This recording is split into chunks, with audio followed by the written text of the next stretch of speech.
अस्थायी होता है। एक सर्टिफिकेट आपके पैकेट से निकलेगा, आंधी और तूफान के चक्कर में पड़ेगा, उड़ जाएगा, जल जाएगा, गल जाएगा, उसकी महत्ता क्या होती है, समाप्त हो जाती है। लेकिन आप दिलों में जिसका आप सिग्नेचर आयुक्त के रूप में कर दिया, वो तो अस्थायी है, वो कभी मिटने वाला नहीं है।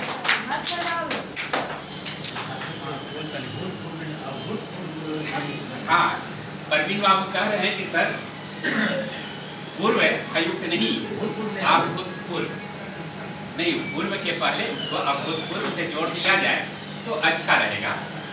और हैं, इसमें कोई दो राय नहीं होनी चाहिए। इसके अलावे हमारे मंच पर कई गण्यमान्य लोग हैं। विमल जैन जी हैं, अशोक बाबू भी हैं, परवीन बाबू हैं, प्रिंस बाबू हैं, हृदय बाबू हैं, कि आप लोग यहाँ पर इस कार्यक्रम को लोगों के बीच में, जरूरतमंदों के भी लोगों के बीच में आप लोग आए और हौसला अफजाई करने का आप लोग काम कर रहे हैं। मैं भाषण सुन रहा था,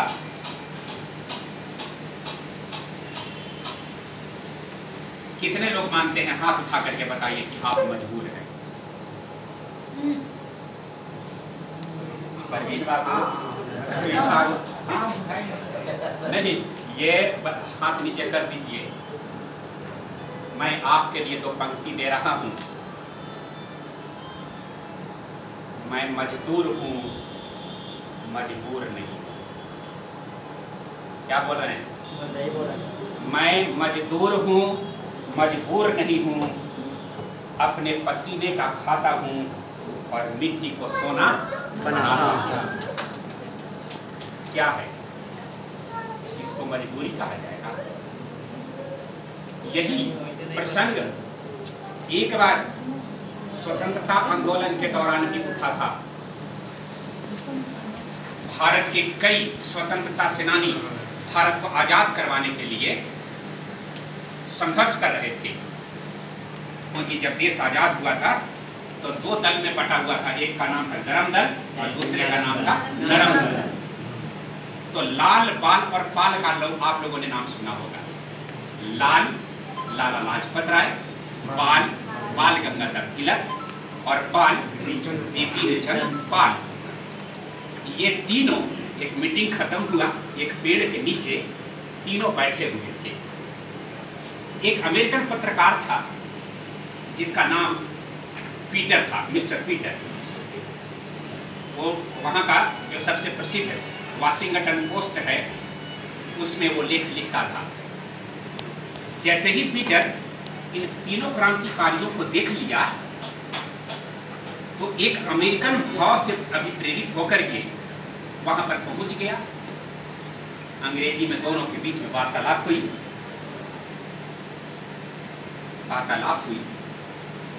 तो पीटर पूछता है कि अच्छा बताइए, आप लोग तीनों क्रांतिकारी यहाँ पर खड़े हैं,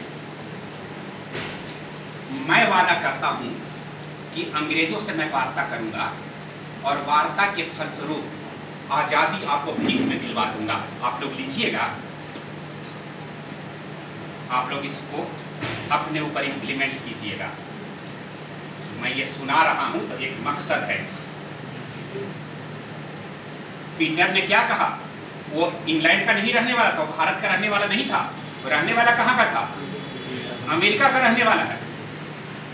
और तीनों भारतीय बैठे हुए थे जो आत्मसम्मान के पुजारी थे। जब उनसे ये प्रश्न किया पीटर ने कि अगर हम आपको भीख में आजादी दे देंगे या दिलवा देते हैं, आप लोग आजादी स्वीकार करेंगे? तीनों का जो प्रतिक्रिया था वो क्या था?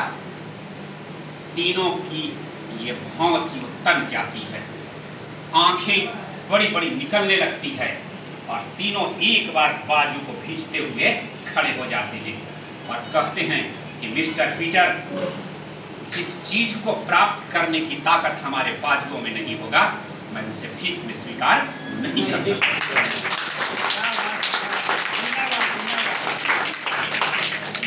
भारत की ये संस्कृति रही, भारत की ये संस्कृति रही है।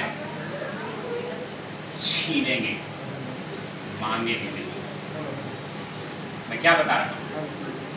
नहीं, इसलिए मैं कह रहा हूँ नहीं, मजबूर शब्द का प्रयोग आपके लिए कैटलिस्ट के रूप में किया गया है, वो भी मैं आपकी भावना को मैं समझता हूँ।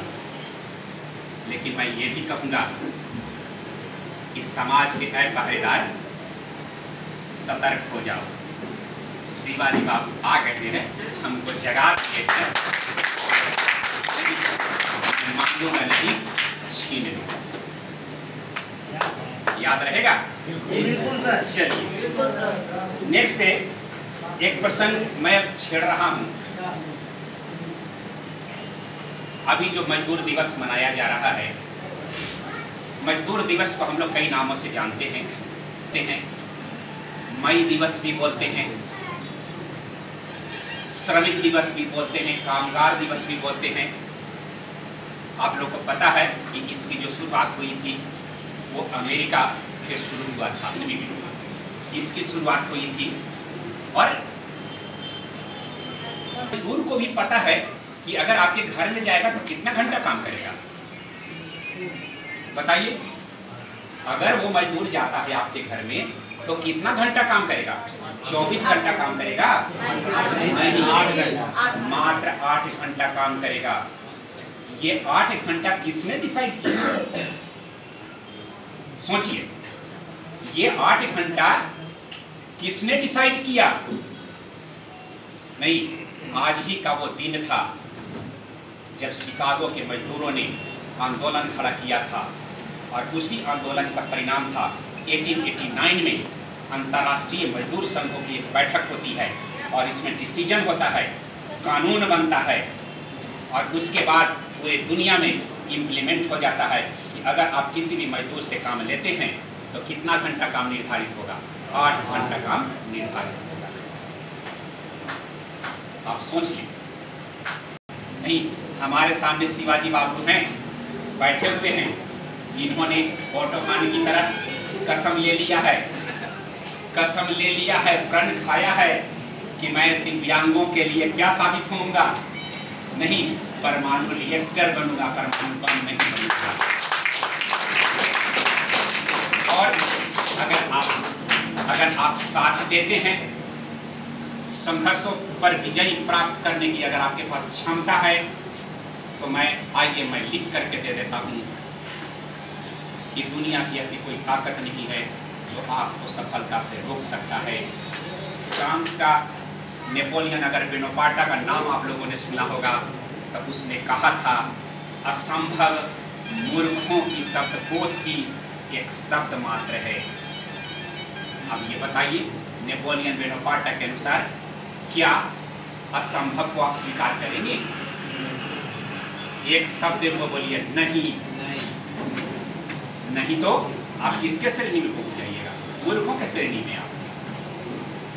इसलिए आप जीवन में कुछ भी करना चाहते हैं, APJ अब्दुल कलाम साहब का भी आप लोगों ने नाम सुना होगा। उन्होंने कहा था कि छोटा सपना देखना अपराध है। आप एक बड़ा सपना तो देखिए, आप बड़ा सपना देखिए और सपना देखने के लिए उन्होंने तरीका भी बताया था। APJ अब्दुल कलाम साहब ने क्या किया था? उन्होंने कहा था कि ये कागज के टुकड़े पर लिख दो और लिख करके अपने पैकेट में रख दो कि हमको ये बनना है अगर हमारी उम्र तो देखिए। और उन्होंने कहा था कि आपको कुछ नहीं करना है, आप उस कागज के टुकड़ा पर लिख करके रख लिया कि 40 वर्ष की उम्र में मेरे बैंक अकाउंट में 2 करोड़ रुपया होना चाहिए, इतना लिख लीजिए और जब आप सोते हैं तो उसी वक्त उसको पढ़ लेना है और जब जागते हैं तो फिर उसको पढ़ लेना है। बहुत छोटा सा फॉर्मूला है, कोई मेहनत नहीं करना है, कोई इसमें मेहनत नहीं करना है, आप करके देखो।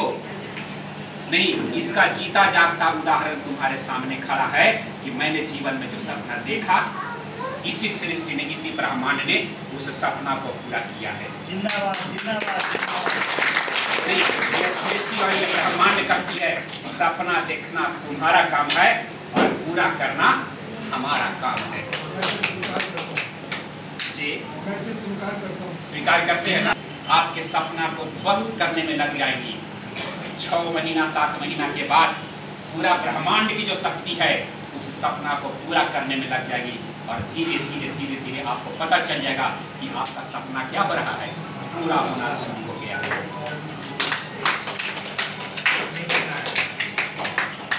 मैं चर्चा कर रहा था कि पूरी दुनिया में आज 1 मई को मजदूर दिवस, लेबर डे, 1 मई श्रमिक दिवस के रूप में मनाया जा रहा है। लेकिन कितना कठिन दौर से आज हम लोग निकले हैं और एक काला बादल फिर से छा रहा है कि कहीं कोरोना का चौथा लहर नहीं आ जाए। पूरे दुनिया ने देखा है कि इस कोरोना काल में मजदूरों के साथ कितनी समस्याएं थी। कल्पना कीजिए कि मधुबनी और दरभंगा की एक बेटी साइकिल पर चढ़ करके दिल्ली से, सूरत से कहाँ पहुँच जाती है, मधुबनी पहुँच जाती है, अपने जिला में पहुँच जाती है। कितनी मजबूरी रही होगी। हमारे लिए भले मजबूरी हो सकता है, लेकिन उस लड़की के अदम्य साहस को आपको क्या करना पड़ेगा, सलाम करना पड़ेगा। उस लड़की ने बता दी कि ऐ भारतवासियों, नहीं, मुझे मजबूर ना समझो।